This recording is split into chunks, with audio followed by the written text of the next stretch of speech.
Hello friends, नमस्कार। स्वागत है आप सभी का जे सृजन एकेडमी पर। एडीओ एग्जाम को लेकर के ये हमारा सीजी व्यापम द्वारा पूछा गया ये क्वेश्चन पेपर है और आज हम देखेंगे सामान्य हिंदी का। तो देखिए सामान्य हिंदी में किस तरह से व्यापम क्वेश्चन पूछा है, ये बहुत इंपॉर्टेंट है क्योंकि प्रीवियस ईयर क्वेश्चन पेपर है। इसे देख करके हम तैयारी करेंगे कि किस सेक्शन से कैसे क्वेश्चन पूछ रहे हैं। ये सारी जानकारियां हमको पेपर सॉल्व के साथ पता चलता है। ये बहुत इंपॉर्टेंट होता है आपके एग्जाम के लिए। तो आइए देखते हैं, ये एडीओ एग्जाम में पूछा गया था आपके 2017 में। तो ये फाइनल मॉडल आंसर के साथ देखेंगे। और चलिए दोस्तों, शुरू करने से पहले चैनल में पहली बार जुड़े हैं तो सबसे पहले चैनल को सब्सक्राइब कर लें, बेल आइकन में ऑल जरूर प्रेस कर लें ताकि विभिन्न सर्विस का जीके जीएस मैथ्स रीजनिंग आप हमारे चैनल के माध्यम से अध्ययन कर पाएंगे। चलिए देखेंगे पहला क्वेश्चन। माँ ने बच्चे को बुलाया, यह किस कारक का उदाहरण है? कर्ता कारक, कर्म कारक, करण कारक और अपादान कारक। तो देखिए 121 नंबर का राइट आंसर जो लिया गया था कर्म कारक का उदाहरण है। माँ ने बच्चे को बुलाया, तो ये कर्म कारक का उदाहरण है। तो देखिए यहाँ पे बी जो है राइट आंसर होगा। 122 नंबर क्वेश्चन देखते हैं। निजवाचक सर्वनाम का प्रयोग नीचे किस वाक्य में हुआ है? तो देखिए निजवाचक का प्रयोग किस में हुआ है यहाँ पे देखेंगे हम। तो चलिए आइए देखते हैं। अपनों से क्या छिपाना, भगवान मुझे अपना ले, मैं आप ही चला जाता और उपर्युक्त सभी। तो 122 में जो राइट आंसर दिया गया है मैं आप ही चला गया, इसे लिया गया है व्यापम द्वारा। तो सी जो है राइट आंसर है। 123 नंबर क्वेश्चन देखते हैं। संख्यावाचक विशेषण कितने प्रकार के होते हैं? तो देखिए इस तरह से भी आपको क्वेश्चन करते चले जाना है, कभी कभी प्रकार भी पूछ देता है। तो 123 नंबर का क्वेश्चन, संख्यावाचक विशेषण के जो प्रकार हैं ये कितने होते हैं? तो ये 3 प्रकार के होते हैं। बी यहाँ पे राइट आंसर होगा। कितने प्रकार के हैं? 3 प्रकार के। अब चलिए देखते हैं 124 नंबर का क्वेश्चन। 124 नंबर में दुखी होना किस क्रिया का उदाहरण है? देखिए दुखी होना किस क्रिया का उदाहरण है? सहायक क्रिया का, पूर्वकालिक क्रिया का, नाम बोधक क्रिया का। तो राइट आंसर होगा नाम बोधक क्रिया का उदाहरण है दुखी होना। तो 124 का सी जो है राइट आंसर होगा। 125 नंबर क्वेश्चन देखते हैं। जीवन में वाक्य का महत्व है। तो जीवन में वाक्य का महत्व है यहाँ पे देखिए अपनी विद्वता का परिचय देने के लिए, अन्य से अपने को अलग करने के लिए, अपने भावों की अभिव्यक्ति के लिए। राइट आंसर होगा अपने भावों की अभिव्यक्ति के लिए। सी जो है राइट आंसर लिया गया है। 126 नंबर क्वेश्चन देखते हैं। अर्थ की दृष्टि से वाक्य के कितने भेद हैं? तो देखिए अर्थ की दृष्टि से पूछ रहा है, ध्यान रखिएगा। इस तरह से क्वेश्चन पूछा जाता है तो 8 भेद है। डी जो है राइट आंसर होगा 126 का। 127 नंबर क्वेश्चन देखते हैं। जब पानी बरसता है तब मेढक बोलते हैं। इस वाक्य में जब पानी बरसता है क्या है? पदबंध, समस्त पद, विशेष उपवाक्य और क्रिया विशेषण उपवाक्य। तो देखिए 127 का ये जो है क्रिया विशेषण उपवाक्य है। डी राइट आंसर है। अगला क्वेश्चन है। वाक्य में पदक्रम का सबसे साधारण नियम है, पहले कर्ता फिर कर्म फिर क्रिया। तो देखिए इसका नियम पूछ रहा है। तो वाक्य में पदक्रम का सबसे साधारण नियम क्या है? पहले कर्ता होता है, फिर कर्म फिर क्रिया। तो ए जो है यहाँ पे राइट आंसर हो जाएगा। अगला क्वेश्चन है। निम्नलिखित वाक्यों में से कौन सा मिश्र वाक्य है? तो देखिए कौन सा मिश्र वाक्य है? 129।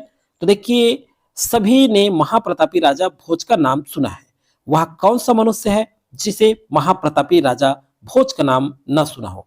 तो बी जो है राइट आंसर होगा 129 का। चलिए 130 नंबर क्वेश्चन देखते हैं।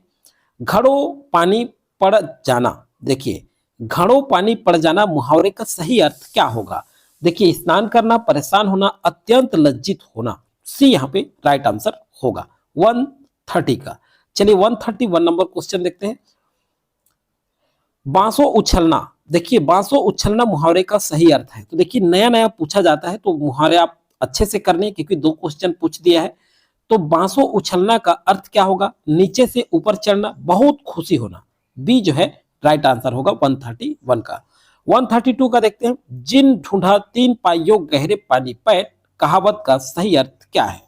तो देखिए इसका सही अर्थ क्या है? पानी में गोता लगाना नहीं होगा, पानी में डूबना नहीं होगा, यहाँ परिश्रम का फल अवश्य मिलता है। सी जो है राइट आंसर होगा 132 का।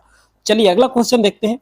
आगे नाथ न पीछे पगहा, कहावत का सही अर्थ क्या है? तो देखिए कहावतें भी आपको अच्छे से पढ़ना है। कहावतें और मुहावरा, इससे बहुत सारे क्वेश्चन, 2-2 क्वेश्चन पूछ लिया गया है। तो देखिए इसका क्या होगा? काम करने पर उतारू होना, ये नहीं होगा। एक काम से दूसरा काम होना नहीं होगा। अपनी बुराई न देखना, ये भी नहीं होगा। किसी तरह की जिम्मेवारी न होना। डी जो है राइट आंसर होगा। चलिए अगला क्वेश्चन है। वास्तविक मूल्य से अधिक लिया जाने वाला शुल्क के लिए सही शब्द है? तो देखिए 134 का अतिशुल्क, अधिशुल्क, उपशुल्क और आधिशुल्क। राइट आंसर होगा अधिशुल्क।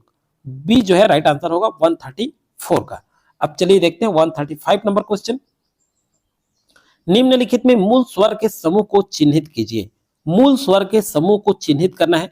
तो देखिए इसमें क्या होगा 135 का आ ई ए मूल स्वर ये नहीं है, ई उ ओ ये भी नहीं है, अ ई उ ये मूल स्वर है। तो सी जो है राइट आंसर होगा 135 का। 136 देखते हैं वर्तनी का संबंध निम्न में से किससे है? तो ये भाषागत ध्वनियों के उच्चारण से है। ए जो है राइट आंसर है। 137 नंबर क्वेश्चन देखते हैं। दही शब्द का लिंग है।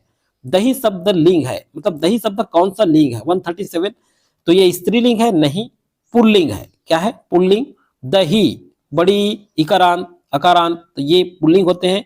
तो बी जो है 137 का राइट आंसर। 138 का देखते हैं। प्राण और अक्षत इन दोनों शब्दों को किस वचन के अंतर्गत रखेंगे? 138। तो किस वचन के अंतर्गत रखेंगे प्राण और अक्षत को? एक वचन नहीं, दो वचन नहीं, द्विवचन भी नहीं है, ये बहुवचन के श्रेणी में आएगा। 138 का सी जो है राइट आंसर है। अगला क्वेश्चन है आपका 139।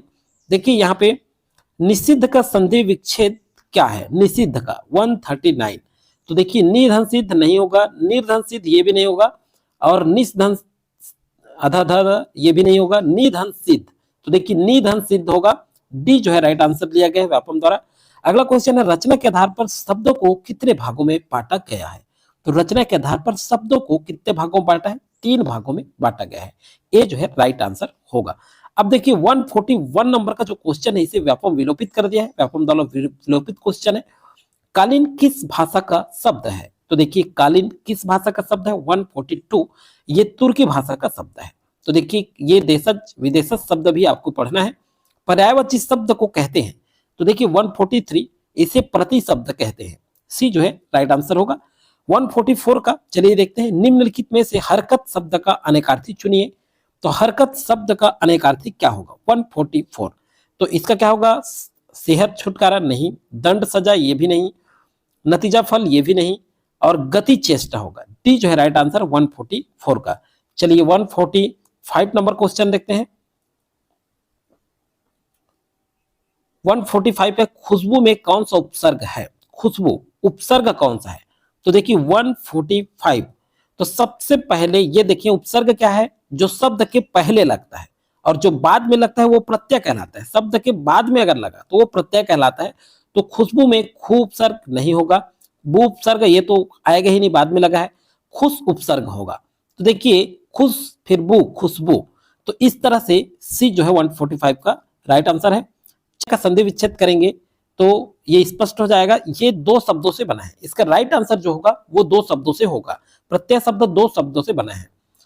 चलिए अगला क्वेश्चन है, हालांकि यहाँ गिनने से पता नहीं चलेगा, उसको संधि विच्छेद करने से पता चलेगा। 146 का ए राइट आंसर है। 147 नंबर क्वेश्चन देखते हैं। चलिए यहाँ है सालद साल साल साल दर साल किस समास का उदाहरण है? साल दर साल, तो ये जो है अवयवी भाव समास का उदाहरण है। सी राइट आंसर है। यहाँ देखिए द्वंद्व समास के कितने भेद हैं? द्वंद्व समास के 148, तो इसके 3 भेद हैं। सी राइट आंसर है। जिसका निवारण नहीं किया जा सके उसके लिए शब्द क्या है? तो जिसका निवारण नहीं किया जा सके ये बहुत बार पूछा गया, अनिवार्य है। तो डी राइट आंसर है। अगला है संज्ञा किस प्रकार का शब्द है? तो संज्ञा किस प्रकार का शब्द है? ये विकारी शब्द है। बी जो है राइट आंसर है।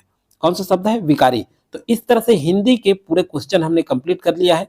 और इसी तरह से बहुत सारे आप प्लेलिस्ट में बना दी हूँ, उसमें आजीविका से भी आपको मिल जाएगा, आजीविका का भी, ग्रामीण विकास का भी, पंचायती राज का भी वीडियो अलग अलग बन चुका है। और उसे आप जाकर के जरूर देखें, उसे आप अध्ययन कर सकते हैं। तो आज की वीडियो में फिलहाल इतना ही जानकारी। वीडियो में प्लेलिस्ट एडीओ एग्जाम 2025 उसमें जाकर के सारे वीडियो आप देख सकते हैं। प्रीवियस ईयर भी पहले का एग्जाम का भी कुछ वीडियो डाला है, उसको भी आप अध्ययन कर सकते हैं। आप सभी को शुभकामनाओं के साथ लेते हैं।